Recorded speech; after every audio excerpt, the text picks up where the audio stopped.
Good morning. It's Tuesday, May 3rd. I'm Dallas Thiessen, your FSPA Government Relations Manager, and this is your 2021 Florida Legislative Wrap-Up.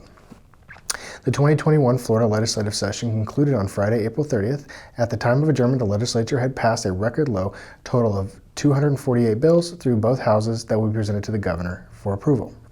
The legislative session was marked by distinct lack of access to the Capitol due to strict COVID-19 protocols. The majority of testimony in committee hearings was given remotely, with exceptions for those invited by legislators to speak in person on behalf of issues. Despite these challenges, FSPA maintained access to the legislators and their staff due to relationships built outside the legislative session.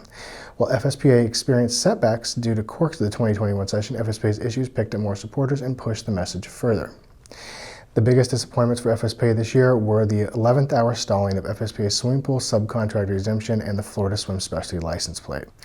The swimming pool subcontractor exemption bill amendment that would have created a Jim Walters-like exemption for swimming pool contractors was pulled by leadership minutes before the vote.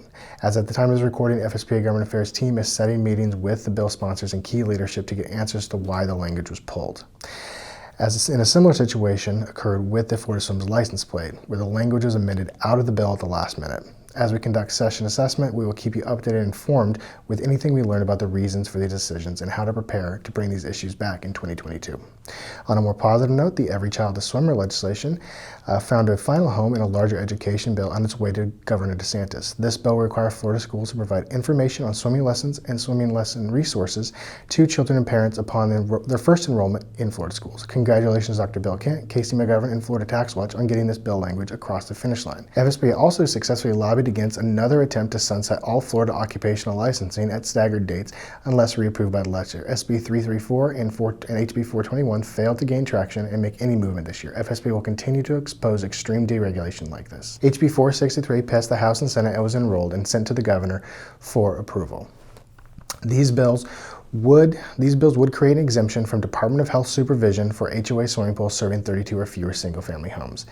This mirrors the existing exemption condominium pool serving 32 or fewer units. FSPA has been engaged with the bill authors throughout the process to express our opposition and offer compromises that would better suit Florida's bathing public. FSPA has provided examples of poorly maintained swimming pools on exempt properties and lobbied feverishly against this exemption, and will continue to fight this all the way to the governor's desk. Also positive this year, the LP and natural gas preemption bills have cleared both houses and are on their way to the governor for his signature.